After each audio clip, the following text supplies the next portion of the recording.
in the Oni Press booth with Tyler Crook. How you doing? I'm doing well. How are you doing? I'm great, great. So you came out of nowhere, and everyone is talking about how you're the new artist on B.P.R.D. Yes. But we'll get to that in a second. Here at the show, Oni announced your graphic novel PETROGRAD coming out. That's correct. So for those who weren't at the show, what is PETROGRAD? PETROGRAD is historical fiction. It's about the assassination of Rasputin. Awesome. It charts the life of a guy named Cleary, who was an American or English spy in Russia during World War I, and his involvement in the assassination. I love that topic. I love historical fiction. Yeah. Rasputin's one of those like modern myths. Yeah, and it's going to be no laser beams shooting out of his eyes, no ancient witchcraft, none of that. It's actually the Rasputin and the real guy. Yeah. I mean, being he was poisoned, beaten, stabbed, shot, and finally drowned. Yeah. And that's all you need. You don't need to start, making up stuff. Exactly. So it's a thick book. I mean, it's like 250 pages. 250 pages. How long have you been working on it for? It took me almost 2.5 years. Jesus. Yeah. So yeah, like when you say I come out of nowhere, it's like for 2.5 years I've been sitting in my room like. Right, but we didn't know. We just found out. Well, you never asked. So how did you get involved in the project? I mean, what made you think like, yes, this is what I want to do? Well, I wanted to do comics for a long time. I've been doing video games for about 12 years now, and it was just time to start doing something else. Yeah. So I met James Lucas Jones, the editor-in-chief at Oni Press, at the Stumptown Comics Fest in Portland, and showed him my portfolio, and he was like, hey, we have a project on my desk that might be suitable for you, and that was PETROGRAD. Oh, that's awesome. Yeah. So now, when approaching it, did you do a lot of research into Russia and that time period, or? I did a fair amount of research, mostly for visual stuff. All the story came from Phil Galat, who wrote the story. Right. He's a genius. Yeah. He came up with a lot of the real hard research stuff. Yeah. I just had to go look for pictures, and there's tons of books that are just like World War I, and you can find all the awesome stuff. And Rasputin was a freaky looking dude, right? Yeah, he was pretty scary. And there's not that many photos of him. There's probably about 7 or 8 photos that floating one around. Really with the long hair, where he's staring right at the camera, like. And there's a couple of really creepy ones where he's like in his bathrobe, hanging out with the royal family and stuff. It's pretty awesome. Yeah. So I imagine the book, had a lot of talking and politics discussion, but then it gets really violent towards the end. Yeah. There's a lot of talking because it's a spy thriller, so it's a lot of guys sharing information. Right. Yeah. But yeah, it gets pretty gruesome at the end. Yeah. So the final end result of Rasputin, were you able? How many pages did that take up? The actual assassination portion of it. That's a good question. I think there's 18 pages of his actual death. Yeah. So was that fun to draw? Or? It was stressful. Yeah. Yeah. It's actually a lot harder than I thought to sort of wake up every morning, assassinate a dude for like 10 hours a day, and then go to bed and then wake up the next day and assassinate him again for another 10 hours. It takes its toll on you. Yeah, right? when you do that for 3 weeks, you're just like, oh my God, this guy is hard to kill. That's great. It takes a while. Cool. So so PETROGRAD's gonna be coming out, but then it was also announced back in Seattle that you were gonna be coming on to B.P.R.D. Yeah, my first issue of that is coming out in July. So how did that happen? I met Mike Mignola at Long Beach Comic Con, and was just showing him my stuff and stuff, and he he kept saying, wow, and he's like, make me a friend on Facebook. Yeah. And I'm like, okay, yeah, whatever. Sure, Mr. Mignola. And when I got home, there's a little friend request for me from him, and I'm like, whoa. Cool. So I kept in touch with him through there, and let him know what my schedule was. Yeah. And then when Guy was ready to leave, they're like, hey, let's get that guy that I talked to, Tyler. That's great. Yeah. And so following Guy Davis on B.P.R.D. the past however many years he's been doing it, there's some pretty big shoes to fill, or is it? It's horrifying. Yeah. It's horrifying. He's one of my favorite artists. Yeah, he's really, really good. Yeah. And so following him up is definitely challenging. Yeah. And in fact, it's hard to. I have to fight that urge to want to sort of do a Guy Davis impersonation on it. You know what I mean? Yeah. But I've been working with Mike, and we've been. Sort of really picking out what is Guy Davis' style and what's the essential to the characters and all that stuff. Yeah. So what's the collaboration with Mignola like? I mean, because he's an artist himself. Is he giving a lot of visual cues, or? Not really. And he's been really sort of like, yeah, Tyler, I trust you. Do your thing. Cool. Yeah, it's been.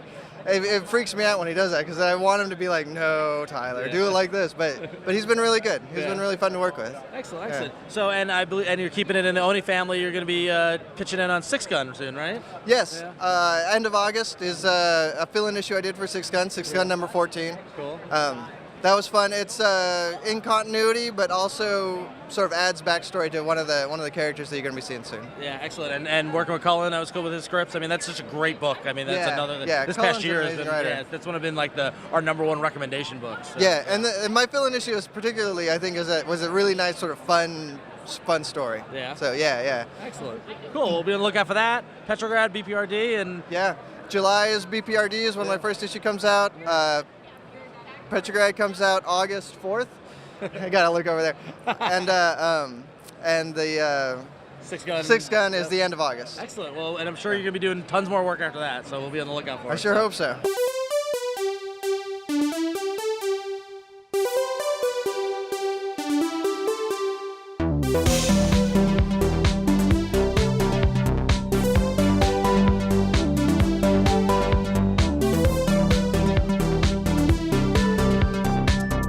Getting a little quiet time here in the Marvel booth with Jeph Loeb. How you doing? Awesome. Good. So you are in LA doing the Marvel TV thing, right?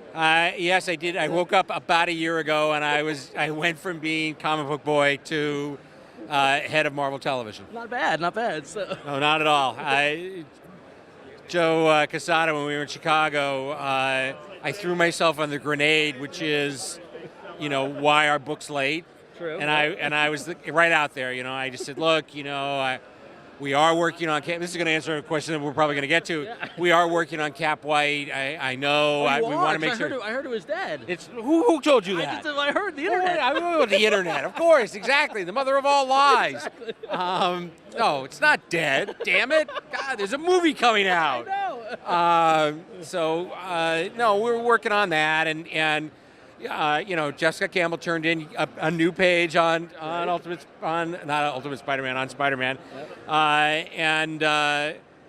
but how long ago was that we announced that, and so I said I take the brunt of it. I understand it's very frustrating, and the question was, what does Marvel do to the creator when that happens, and I didn't really answer that question, and so Joe Q jumped in and said, "We make them head of television." So yes, I am to blame. Yeah. But just in case if you see Tim Sale anywhere, he does have a script. All right.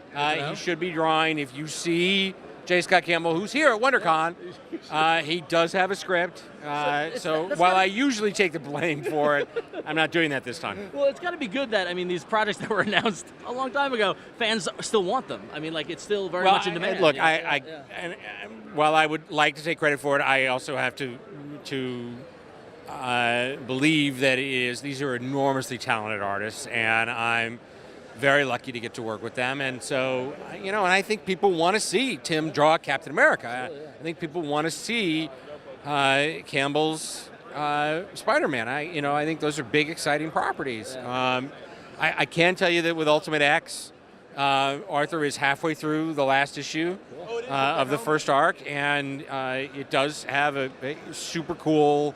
The Hulk comes into that story, which will turn the story in a completely different direction than what you think. I think we just put online this beautiful double-page spread of Sabretooth's first battle with Wolverine's son, Jimmy Hudson. And that's going to end badly. That's all I can tell you. Arthur's work is just so beautiful. Yeah. Well, I was in the store when the new issue just came out, and somebody was complaining about the delay. I'm like, Art Adams, I will wait. I will wait for, Look, I get it. It's really hard. Any art we can get from I try to, and it's not something that people really want to have to own up to, both on the art side and as a reader. We are trying. Arthur's wife did have a baby. It's their first child. Oh, that's great. Yeah. They actually brought the baby here, which is frightening to me. Start him early. But yes, exactly. But like I said, he is drawing. We are trying to finish up the story.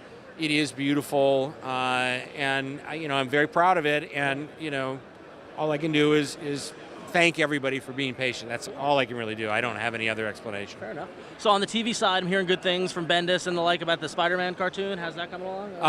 It's pretty mind-blowing. Really, at the end of the day, if somebody told me that I was going to get to work with Paul Dini, this is his first Marvel job of anything. Like, this is the first thing he's done. The guy who gave us Batman Animated and gave us Batman Beyond is just like, okay, great. How do we do that? The Man of Action guys, Joe Kelly, Joe Casey, Duncan Rouleau, Steve Siegel, who, brought us Ben 10 and Generator X, which just got picked up for their fifth season. Those guys and Brian and Joe Quesada, we have the most fun in the writer's room. I mean, we just... If you've ever been to one of our panels, you can tell how we just torture each other. But the show is fun. It's got great action. It's got great characters. It's got humor. It really is, Marvel wanted a chance to be able to show folks, what is Ultimate Spider-Man? What is it if Marvel produced its own? I think a lot of people don't know, every generation has had a Spider-Man show, but they've all been made by somebody other than Marvel. Marvel licensed out the character and they've made it. And, even like the one from my generation, which is, Spider-Man does whatever a spider can. And now that song is in your head, thank you. But, and I know there's a lot of fans of, the recently wrapped up Spectacular Spider-Man that Sony did. But again, those were properties that weren't Marvel, and I think it very much we took a page from the studio. If you're a fan of the X-Men movies, that's great. If you're a fan of the Spider-Man movies, we get it.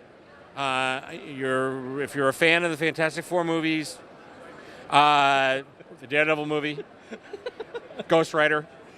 That's what happens when they are not in-house. When you look at Iron Man. When you get to see this movie, Thor, which will be opening very shortly, probably while you're watching this, that's what we do when we do it ourselves, and that's really what Ultimate Spider-Man, and that's the first of what is many shows to come. We have an awesome relationship with DXD. They really want Marvel to have a presence on that network. And I get to be in charge of all that, so that's the part that's very cool. So, is there anything on the live action side that you can update? Because we've heard stuff about Jessica Jones, Hulk. I can't comment on rumor. I appreciate you bringing it up, but wouldn't those things be cool if we were doing them? Yeah. And that's about all I can say about that. I can tell you that we are busy. We are working. There is stuff. The best way that I can describe it, Marvel's just very funny about this stuff, and I'm not used to it, because I really am used to, as fans everywhere are aware of. Look, it was, I don't know how many years ago that I came out and said, we're doing Cap White. It was so many years ago we were doing, Ultimate Spider-Man. The people at Marvel don't want the television division run like that. They really do want us to only talk about stuff that's real. I just went through this experience where look, I obviously I know Jeff Johns really well, and I love what those guys are doing over there. But they made a big splashy announcement that they were doing Sandman, and then they weren't doing Sandman. Now they are doing Sandman, and like, rather than having all that noise out there, because there is enough noise on the internet, we really do want us to be able to, when we are ready to talk about the shows that we're doing, to be able to say, these are the people, these are the creators, this is it, this is when it's going to be on the air. Yeah. Because as much fun and speculation as it is, it's not what we're doing. Right. And so, anything that you've heard, it's always fun when I get to read those stories. Yeah. And the thing that I tell people is, did you see a quote from me? Right. And they'll go, no. Did you see a quote from anyone that worked at Marvel? It was on Deadline, though. That's true, right? Wasn't it? And look, we all love Nikki. We get it. But the secret to all of those stories is look for whether or not there's a quote from somebody at Marvel, and then you'll know whether or not it's a real story. Yeah. Cool, excellent. Well, you're very busy. I'm sure you got a lot of meetings here at the con. It's been great fun, and I love you guys, and you've been very, very good to me, and the fans out there that are on this site, I love you, and what you post, and I do hear you, and I do read, and be kind, and I can just tell you that you know, I wish I could do more writing. It's challenging. But you just came. I mean, like to be, call a spade and not fan service or anything. But Red Hulk, the legacy is living on, dude. Like a guy is standing right there with a Red Hulk T-shirt. Yeah. That's something proud of. And no, and Ed and I had a great 3-year run on that book. And Jeff Parker is kicking ass with it. The fact that he's unbelievable. The fact that Brian then moved him into the Avengers, the fact that Brian's writing him, I think is awesome. Yeah. In Chicago, Matt let a little slip, Matt Fraction, that he has quite an affection for Red She-Hulk, a character that I did not think was going to last beyond the few issues that we wrote her. But Greg Pak has been running away with that character, and so yeah, no, look, it's been fun. There's no two ways about it, and I think that's really what I've been trying to do with my stories is let people have fun, enjoy what's going on. There is a major thing that young Ed McGuinness and I are working on. I think they'll probably announce in San Diego. That's my fingers crossed. And that'll be sort of the stay tuned for. Don't you touch me, don't you touch me, just be cool. Don't you touch me, don't you touch me, I'd fall for you. I'm here with Judd Winnick. Judd, how you doing? I'm doing well, doing really well. Probably a little better than I am doing at the moment. A little too much fun at WonderCon, huh? Maybe. Yeah. All right, so last time we talked to you actually at WonderCon, you were just about to start Justice League Generation Lost. Seems like an eternity ago. Right. And now it's wrapping up. It'll be done soon. How did the year go? How was your take on the whole series? I was thrilled. I was really delightfully amazed how many people took to it. I'm always used to getting beaten up quite hard on the internet and in the blogosphere. So this was a very unique twist to how many people seemed pleased just across the board. I'm glad people took to the characters. The old fans came out a lot, and we made a lot of new fans. Dug the new characters, dug the story. It was great. The bi-weekly's a hard gig. Well, that's my next question. Now, it was a bi-weekly series. What's the difference between a monthly plot, like plotting a monthly series, and plotting a bi-weekly series? Is there a difference in the way the story is plotted out? Yeah, I mean, in this case, it was plotted out within an inch of its life when we started. Because it had to go in lockstep with Brightest Day, which is also a bi-weekly that is just fighting to get out. And you're pretty much writing it all the time and rewriting it all the time. And things happen, things change. Some people are doing things over here, and you got to change that. You got to move there. Brightest Day's got this idea. What if we do something with that? Like, okay, that screws what we're doing. Like, wait, no, I got a better idea. What if we do this? And it's really, really fluid. It's really, really fast moving, and no margin for error. And so you were working closely with Jeph, I assume, and Peter, since they were doing Brightest Day? Yeah. No, we would talk a lot about, if they had a major twist that affected us, or if they we got this idea for you. We want to start it here, but maybe you can finish it off there, and it goes back and forth and back and forth. That's fun, because it's almost like you've got co-writers, but you're still in control of your own books, so it's collaborative. Oh, yeah, no, it's very collaborative. You have to be. I mean, I have nothing to compare it to for doing another bi-weekly, flying on my own. But it was not really a group think, but we all had ideas, had to go back and forth, and then just left to us writers and our artists, to make it all work. Now, when we talked last year, you said you were a big fan of Keith Giffen's and DeMatteis' Justice League team originally. Yeah. Was it as fun to write them as you hoped it would be? Yeah, no, even more so. I mean, it's just, I think for years I've often gotten tagged for making my superhero comics a little bit too funny. Mm-hmm. Like the guys goof around a little bit too much, get a little too smart-assy, Not with the JLI. You get total license to do that. They can make as many jokes as possible, and it's always fine. And I think it's fun when they're sort of in the worst of situations that a little bit of humor comes out. And also that the characters are sort of steeped in a lot of drama, and it really worked. I had an opportunity to make a lot of them just flourish, like Booster Gold. And they have such a long history because it's been decades together. It's fun to play with that. Yeah. They're old friends. Yeah. No, and that was the thing, is assume the readers know nothing, but let them know that these folks have history. A lot of history, and the way they talk to one another. It isn't like new stuff is coming up. The new stuff is coming up is what's going on around them. The adventure, the mission, the goal, the obstacles, not what they've had before. Now, did you find yourself at the end with a favorite? Someone by the end you really liked, writing a lot the most? Or? Yeah, Rocket Red. I was really, the new guy. In the sense, what I loved about him, what a happy accident he was. We came up with him, he's going to be sort of this staunch communist and, you know, a little bit of a throwback. And as I started writing him, like, well, what if his English sucks? It's like, that's kind of funny. Or what if he's funny? What if he's a little hypocritical? And just boom, boom, boom, and it just happened. I mean, all of them had their moments that I loved. You know, Rocket Red stands out to me because, like, he's the new guy and it was sort of fresh territory. Booster I loved doing because it was incremental about him becoming the leader of the team, bit by bit, and that was so much fun. And then on the flip side, it was about making Captain Atom work.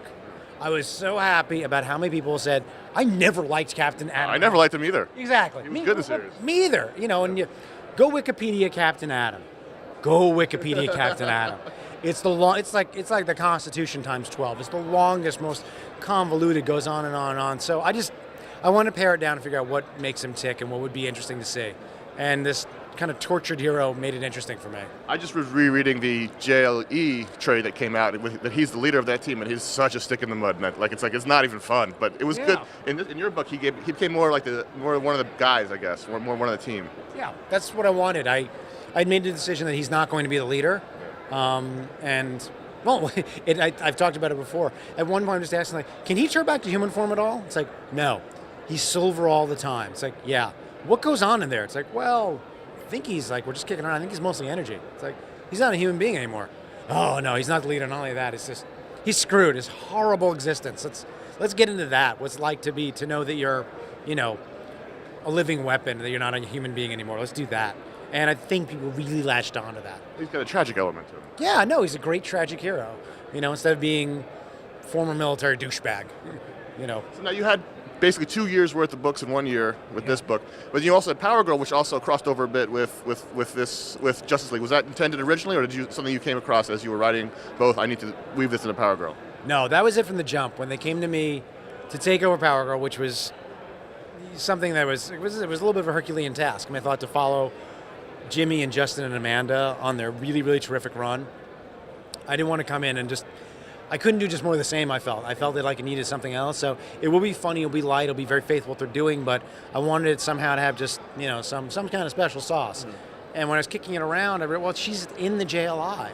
You know, what if I tie the stories together somehow, that she'll have one adventure that runs alongside of it? You know, that you can read it independently, not be lost, but also if you were reading, all puns intended, Generation Lost, you know, that it gives you something extra. So that was my pitch to DC. They go, oh, that's great. Let's do it. Let's absolutely do it. Was that a lot of fun or was it difficult to coordinate that stuff together? Because you got books coming out on different schedules, different months. You would think that like one guy writing it would make it easy. I'm literally, I had like a 2-day period where things were getting screwed up with schedules as far as reveals. Like, yeah, I want to put this in Power Girl, and then it's like, and my Jen Lost there's like, that's a real big Jen Lost moment. We should probably have that in the Jen Lost book. It's like, oh yeah, you're totally right.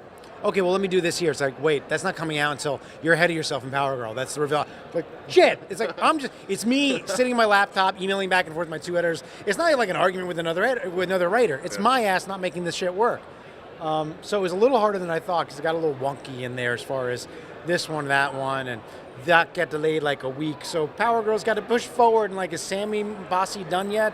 Let's get him on the, it was a mess. You needed a big, like, Rip Hunter board. Kind of, yeah.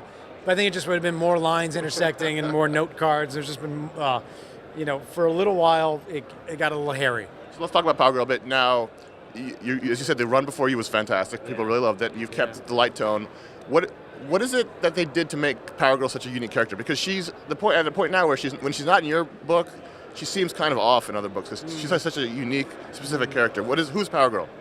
Well, I think what Jimmy and Justin and Amanda really just nailed is, how fun she can be.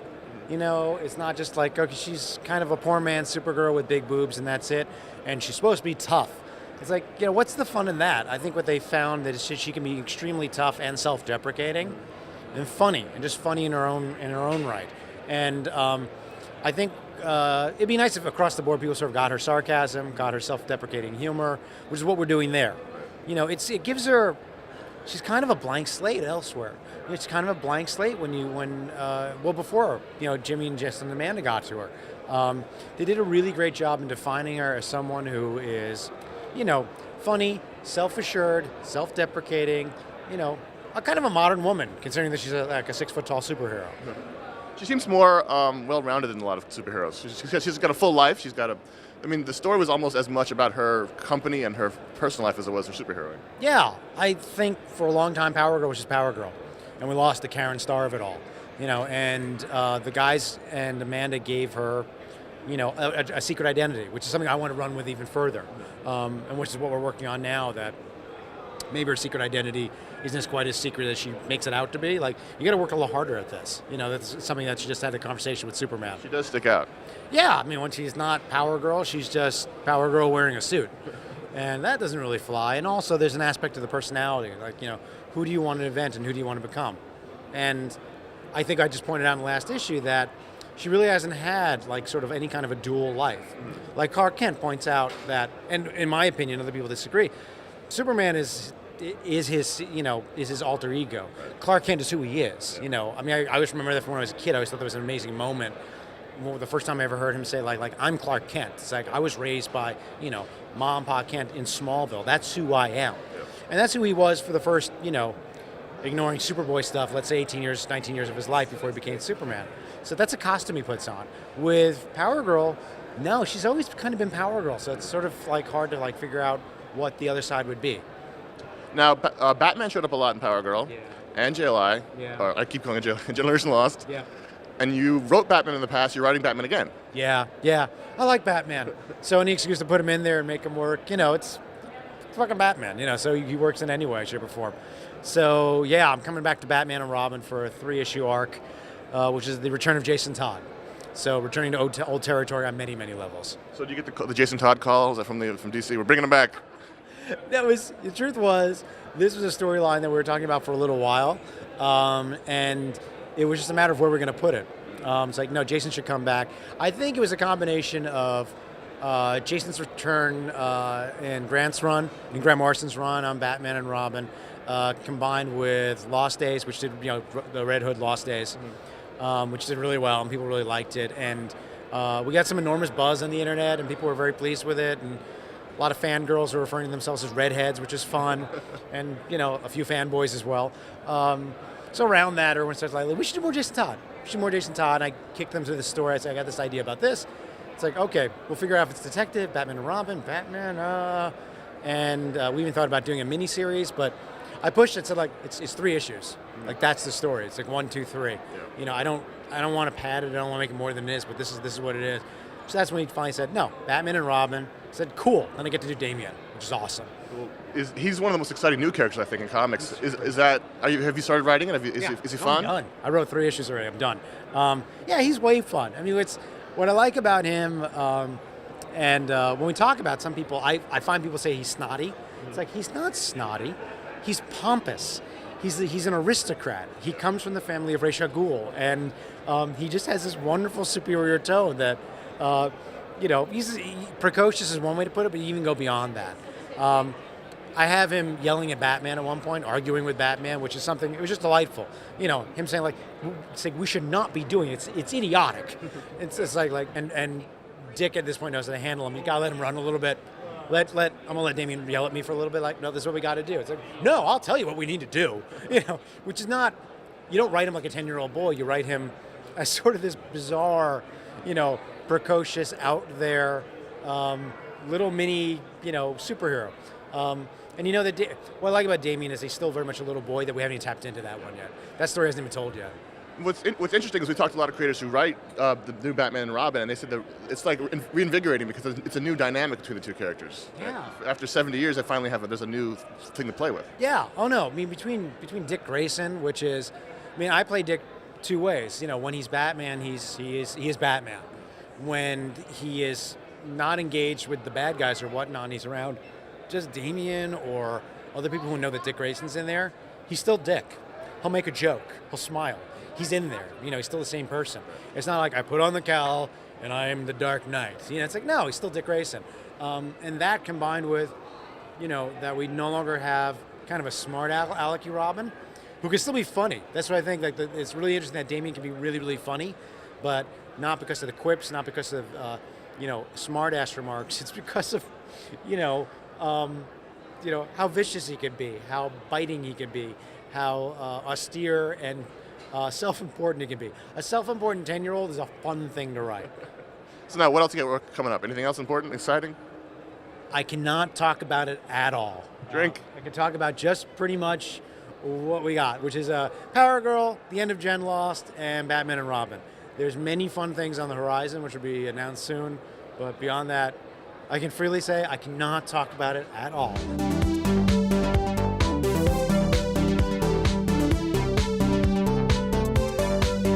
Rick Remender, ladies and gentlemen. How are you, Rick? I'm good, Ron. How are you? It's good to see you back in San Francisco. It's good to be back in San Francisco. I like it here.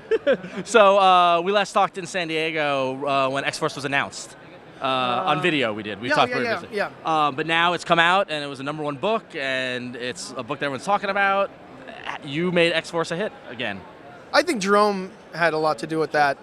But, and Axel and Jody, I mean, it was a team effort. It was one of those books where we knew that we were going up against some preconceived notions, and we wanted to make sure that we knocked it out of the park. And to do that, there was a lot of front-loading the work. I mean, we workshopped the story. Axel and I, and then Jody and I, we workshopped that thing. We rewrote it no less than 15 times. And we did it at the X Retreat. We workshopped it with the group and workshopped it and just beat the shit out of it to the point where, it had to be good at that point. And, and you got that many eyes on it. We really wanted to make sure it was special. And, that takes work. And so, and then Jerome, if you didn't have somebody of his caliber making it look the way it looked, none of it would have mattered. The emotion conveyed and everything. It's just, it's nice to still be working with him after all these years. And he didn't run away off to Shangri-La. He sticks around in the gutters with his old buddy Rick. That's very good. And then Isad Ribic on the current story arc, right? Amazing. Yeah, the Deathlocks running around, picking up from Jason Aaron's Wolverine story, which is a nice little continuity playing. Yeah. Well, Jason and I actually planned all that stuff together. When he was developing that story, we got on the phone and worked all this stuff out. Yeah. And so this was sort of a natural conclusion to that. And I wanted to build off of some of the stuff that that Jason did in that Wolverine the List special with the world, because he's got Phantom X in there with this the Weapon Plus program's world in his pocket, and it's so fun, So that was a great thing to get to build off of, and I'm having a ton of fun with it. It's terrific. Now, one thing, and you've done a couple interviews or on one of those Marvel press conferences, and you made a comment about how you've been tightening up the story and taking what was a 6-issue story, making it a 3-issue, that sort of thing. How do you do that from a writing standpoint? Anything that's unnecessary has to be cut, and I do that with my dialogue now too, to the point where I'm not sure I can keep it up. I mean, my output is dropping, but I really wanted to make sure that these things were as good as I could possibly make them, given the eyes on them and the amount of years I've spent sort of working my career to this point. It's just a matter of writing it the first time and then self-editing it down, and then showing it to somebody and seeing, is there anything in there you felt unnecessary, and having them point things out in terms of my editors. And then self-editing, and I'll take something and you'll have to kill some babies. There were some really great fight sequences a lot of the time in the blue area of the moon. Yeah. There was a whole thing with the Watcher that I wanted to do that was reminiscent of the Phoenix stuff when they were up there. And Wolverine actually had a moment where he remembered when Jean died, but then that wasn't really when Jean died. And I was like, you know what? This is just masturbatory, and I'm going to cut it. Well, is it tough as a fan? I mean, because I don't know if you consider yourself an X-Men fan, but you're familiar with these characters. Is it hard to separate the fan service from the, okay, I'm writing a good story? You can't, you can't pander, and you have to do what you think is right. But occasionally, I'm a fan, and I'll pander to myself, and that scene was one. Yeah. Like it didn't service the story to have him run into the Watcher. Yeah. It was solely continuity reference. It was just not. It didn't serve as the story. Yeah. There was no now that's going to progress nicely. Yeah. It was just the Watcher's up there. Pretty good. Yeah, I read the Phoenix Saga too. All right, nerd, go. That was awesome. Yeah. Hey, all right. And so it took me and also figuring out the Four Horsemen. My first instinct, like we talked about, is I want to have the Hulk and Namor and Magneto. And Axel's like, let's just make something new. Yeah, and they were cool characters. I mean, they were really cool. Sure, yeah. I mean, when you have Jerome design, and Jerome and I started emailing about who they are and what they'd look like, and Jerome and I, we spent a lot of years doing creator-owned stuff. Yeah. We like creating, and so I was really glad that Axel took me off that road, because it is exciting to be in that sandbox, and so your first instinct is the Hulk. but it's not interesting. Yeah. It's not. And so what we did was by creating characters, I think it added to. You don't, and they're going to come back, and they're going to play a big role in what's coming up, and you don't know what's going to happen to them or who they are, and they're new characters. Where if it was Magneto, it'd be like, oh, he's going to be he's Plague, and now he's not, and whatever, snore. So you've got X-Force planned out like a ways, and you've got a roster of artists coming up. How far out are you? Or you've made more? Last time I checked in, we were at issue 19. You were planned out to? Or? I'm not just. I mean, I'm locked to 19. That's like amazing, it's like I could script in like 3 days. I mean, they're like full, broken down, outlined page, issues, which is great. I've never been that. Like on Fear Agent and Punisher, I had outline, like basic, like 4-page beat outline for the whole stories, but I've never had this much done. Yeah. I know what happens beat by beat in its entirety down to some dialogue. Yeah. So I'm seeding things now, which is a real, like I can't wait till people see it pay off. Things that don't necessarily need to be understood in these first 8-9 issues, that then in the next 8-9 start playing, just popcorn starts going off, and I think that's a rewarding experience for a reader too. Yeah. And I knew I always appreciated that when I saw a well-structured story that had that much thought put into it. That was what was good about Claremont. That was the good part of Claremont. Sure, yeah, absolutely. Yeah. And for me, like that's what I without being derivative, I really wanted to invoke Grant and Chris Claremont. I wanted mine to be me, but I wanted it to clearly be the child of what Chris and Grant did on the different books, and that's sort of what I've built it on. Awesome. So you also recently had Venom come out, Venom #1 come out with Tony Moore. Seems to, the improbable 90s icon of Venom, a lot of people seem to have dug it. It was nice. Yeah, I mean, it sold out in 2 hours, and they went to a second printing, and the character is been so many different things that it was a challenge to get my head around Flash Thompson in the suit. Right. And this was an idea that Dan Slott and Stephen Wacker had cooked up, and it was a terrific idea. Yeah. And I got on the phone with Dan, and then we cooked up some of the rules for how it'll work and how long the government will let him wear the suit, and how many missions he can go on. And then now that you've got, all of a sudden you had these ticking time bombs in plot and character, because now if he loses his temper, which as we all know about Flash, the bully jock, the thing will take him over, or if he wears it for too long. So now you have a character ticking time bomb and a plot ticking time bomb. Yeah. And I really just started falling in love with everything as we set it up, and fell in love with Flash. Yeah. And Flash, one of the other big things is that he's a child of an abusive alcoholic cop, and he's in AA and he's a drinker, and I just got, I've done that a lot in Fear Agent, so I didn't, and that's Tony Moore, and I saw it, but it was the character. Yeah. And I'm like, well, that's the character, and so I found interesting ways to work that into the first year of story without doing things that I've done before. Yeah. And the reaction to the book has been, there's big stuff coming up for the character based on fans' reaction to our launch here. And it seems to be, whereas X-Force is like firmly in the X-Men side of things, Venom's in the Spider-Man office, in the Spider-Man camp. Are you coordinating with Slott and all them to kind of time in? Yeah. Yeah. I deal with Dan a lot on we had to interconnect because it launches out of Amazing. Yeah. And then I'm dealing with Dan and quite a bit on Spider Island, which Venom plays a really big role in. Yeah. And Dan was great because Dan wanted to make sure that I wasn't in a situation where I had my book crossing over with his event, and I was just the guy who was like some side mission where Venom's off fighting some meaningless threat. Dan went way out of his way as he was making his beat sheet. He would call me and we would talk out how it's going to play out, what makes Venom pertinent, what can we do with things, and it was great. It's nice that it was a professional courtesy that I respected given the infancy of the Venom series. Right. If that crossover hadn't been one where Venom was soundly placed within it and it really mattered, it could have hurt the book. Right. So we've got a really exciting story cooked up for what happens during that stuff. And so how far out on Venom are you planning out? Are you planning long-term with Venom? Or we just got done planning out to issue 15. Wow, that's great. And there's another big event that'll happen after Spider Island that'll be potentially Venom-centric. The book did crazy well. Yeah. And so that helps me go in with crazy ideas. And get them approved. Exactly. So I've done that. I wish I could talk about it. Well, I understand. We'll see it as it comes out. But and it looks like similar to what you do next for us, we're gonna get another artist on the book as well. It's kind of trade off with Tony. Yeah. And I think that Wacker mentioned it in the letter column for Venom 2. It's Tom Fowler. Yeah. And I've seen his issue, and it's amazing. So Tom and Tony will be alternating, and this way they can both do their A-list work and keep the book looking amazing without either one of them wanting to blow their brains out. And it's similar to the approach that you've done on Fury. I mean, you seem to be able to work with multiple artists on a group of characters and not have it miss a beat. Whereas I think some other creators have a hard time in finding that sync and finding that gel with the creators. But like on Fury Agent, when Tony and Jerome would trade off, it was seamless. Yeah. Well, thank you. I mean, we call them link-ups in animation, and I take them pretty seriously. And it's a lot of coordinating with the artists to make sure that like they have all the set pieces and all the designs that the other person's then going to draw.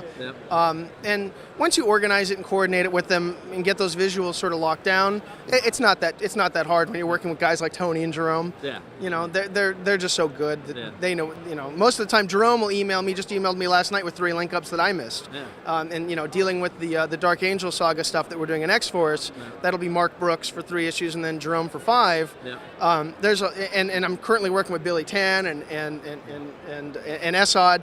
I was the Esad Jerome handoff. I didn't even notice. Like when the first Rivik issue came out, I got to like halfway through. I'm like, wait a minute, this isn't Jerome, and like that's how seamless it was. Well, I mean, stylistically they're different, but they're both.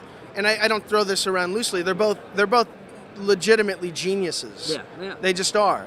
And I feel ashamed even putting text on their drawings because they just tell all the story right there. And that's the difference. When you have to spend 3 days on a script adding in captions to draw the eye through and tell a story, that the artist didn't do his job. And with those guys, I swear to God, I probably cut 30% of my dialogue after I've already cut 40% of it. I just trim it because it's all there on the page. But anyway, so feeding a lot of artists, it's as long as the artists are aware of it, like, hey, I don't have a design for this, or how are we going to do this, you can coordinate that stuff. It's when people just draw without asking. But the guys I work with have all got experience in handing off pages and stories, so it works out. Awesome. So out of the comics world, you had a very big video game launch recently. Bulletstorm came out that you wrote, and if I look at the numbers and stuff, it looks like it was a major hit. How has the reaction been to Bulletstorm, especially after a little bit of controversy, and then also those great commercials you wrote too? It's been amazing. I mean, the commercials. The thing about it is that in order to make it distinct, I wanted the tone to be very specific. And I knew that they were all fans of Fear Agent, but I also didn't want it to be Fear Agent. And so to that end, I thought that, I pulled a little of my voice out of Blackheart Billy and some other things I've written, and then created a whole new voice for the main character of that. And tried something where there was a real story. I put together a 3-act structure and had all the landmarks I'm supposed to hit, and hopefully there's some emotional integrity to the characters. But there also needed to be this sense of fun, because video games, I realized I would stop playing Call of Duty just because I was like, I can't take it. Don't kill the family. Jesus Christ. I just put my kids to sleep. I don't want that to happen, and it's so real. And they're fun, but I was like, oh, that guy's going to kill that lady. Like, one of them opened up and I'm walking through an airport and like, oh, hey, what am I going to do? Oh, I'm killing people. Fucking civilians. Bop, bop, bop, bop, bop. Bop, bop, bop. I'm like, this is great. No. Like, can I skip this? And they did. I was like, if you don't want to kill the civilians in the airport, press this button. I'm like, I don't want to kill those civilians. That's sad. This game may cause crying. It cause emotional damage. Maybe a sign of my age, my delicate nature after having 2 kids. I'm like, that's not okay. Or now that I'm up in Portland, I'm so ultra left. I'm like, well, this has gone out too far. Where's my hacky sack? I'm going to send it to the... Can you send a hacky sack to the government to complain? You can write on the hacky sack. Throw it at him. Dear fascist, this video game has offended my sensibilities. But anyway, so talking with the developers while we're making it, I wanted it to pop and be funny, and I haven't had a chance to write comedy in so long. And Well, I got a lot of feedback from my friends who were like, the dialogue in this game is great, like calling out the dialogue. Yeah, so that was cool. it's been really nice. You know, there's a whole page on Facebook dedicated to it with thousands of people quoting their favorite lines. And it's kind of I love comics and I'm a hoard of them and they'll always have their way with my genitals. But on the other hand, having millions of people play a game that is a different kind of thing. And people saying dick tits. Yeah, that's so weird. It was such a weird thing that's everyone's like, oh, these dick jokes. I'm like, there's no dick jokes. I just have people say weird cursing. Instead of just saying like shit, they say like, monkey dick or something. It wasn't even, that was what people latched onto for the ad during the launch. But anyway, yeah, it was very gratifying and playing it was a lot of fun and the reaction was great. Awesome. Yeah. And anyway, what do you say? Yeah. So excellent. I have fun writing. I like my job. I like it. I made a word dirty. Man kicked a box. Blew up. Bad guy died. And yeah. This is getting awkward. I think it's probably a good point to wrap up. Yeah, we should. So, ladies and gentlemen, Rick Remender. Thank you, Rick. Thank you, ladies and gentlemen.